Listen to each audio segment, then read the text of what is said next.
Alright, today we're changing up the rear brake caliper on my 2000 Chevy Blazer. One way of determining whether or not you have a bad brake caliper would be a distinct smell. You'd actually smell the brake pads. And then you can walk around after driving the vehicle and touch each wheel to see if one is more warm, actually hot to the touch, than others. That could be a sign of a bad brake caliper, and it could also be a sign of a bad wheel bearing. But you'd have the smell to go along with it. So let's get started. Alright, let's take a quick look at this caliper that I got from autopartswarehouse.com. There are a few reasons why you end up replacing this part. One of which is when this piston here that pushes against the brake pad actually seizes up. Another is when the pins, these slide pins here, these caliper pins, they're under these rubber boots. They should be greased up every time the brake pads are changed out, and sometimes people don't do that, and they seize up. Or sometimes these boots get ripped and moisture gets in there, but they end up seizing up. Sometimes you can free them up. But I've actually had them sometimes where I've replaced the caliper. And another reason I've actually done it myself is I've broken a bleeder valve off and started to mess around with an easy out and so forth. Couldn't get it quickly, so I ended up replacing the caliper. So there's a couple of reasons why you may end up replacing one of these parts. So let's go ahead and get started.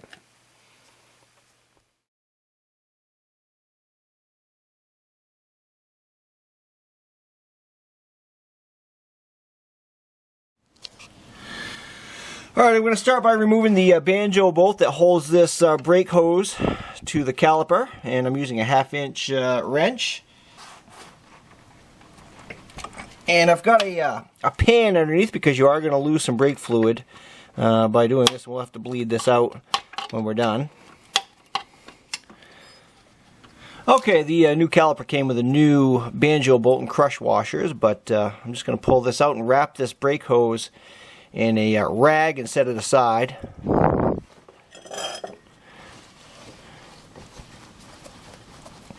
Get that out of the way. Okay, we'll move on to removing the caliper here. We've got a couple of caliper bolts right here. Alright, for the caliper bolts I'm going to use a 15mm socket and a 3/8 inch ratchet.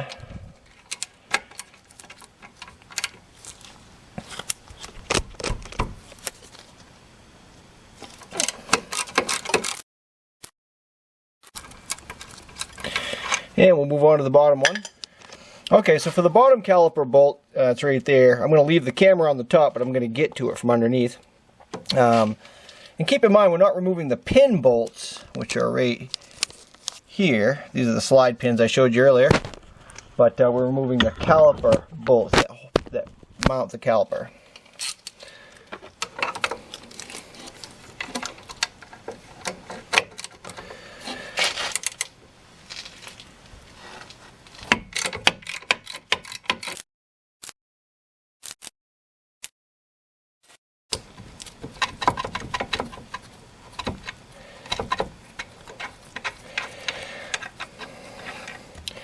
Okay, now it's time to remove the caliper. Let me move the camera here.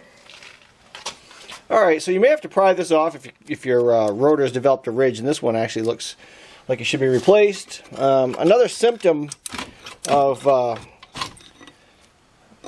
bad caliper would be, or oftentimes can be, a warped rotor also because of the heat that's generated.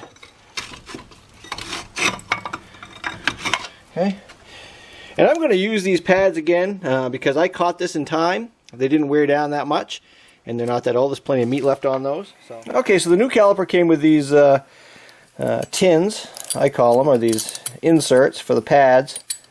The center one provides a little bit of spring tension against the top of the pad here, and then you've got edge ones also.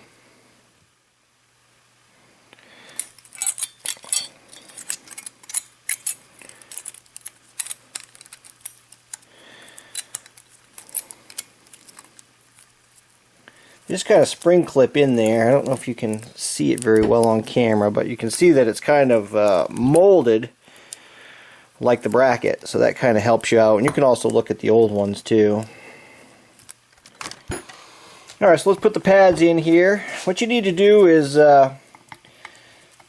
set them in place, and you kind of need to do it evenly, each side, or each ear, I guess you'd call it.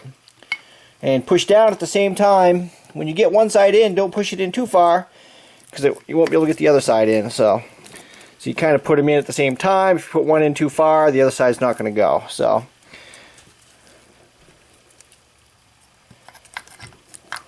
And once you get one in, the other can be easier because that spring tension is sort of already compressed. Okay, that's it. The other thing you want to do is just check these boots, you know, where you've been messing around with the caliper, make sure that none of those have pulled off. So let's go install this thing.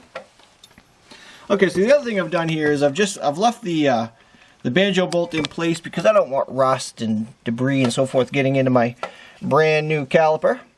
So just kind of slide it on here. You don't need to compress the piston because it's brand new.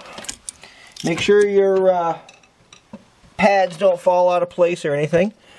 And just get one side started finger tight is what I like to do. And when we're working with these calipers and other things, kind of when you start to thread it, if you kind of jiggle them around a little bit, helps you get them threaded. And then I take the bottom one and I do the same thing. Kind of move it around until you get it started. Okay, so the upper and lower are both tight. Just make sure they're snug. Or more than snug, but nice and tight. Clean it off a little bit, wipe it down.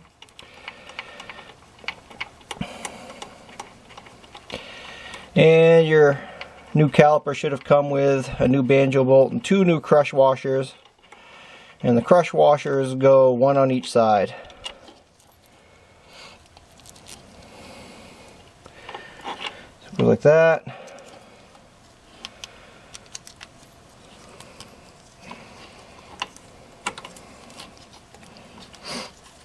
And again, finger tighten before you hit it with a wrench.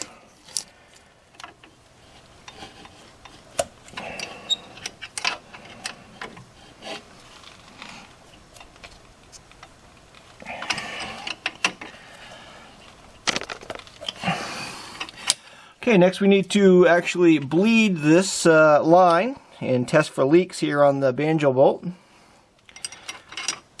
And for that I'm going to get my trusty assistant. Alright, we have Cade, the professional brake line bleeder, helping us out today. And he's going to help us bleed these lines. Let's get started. Push.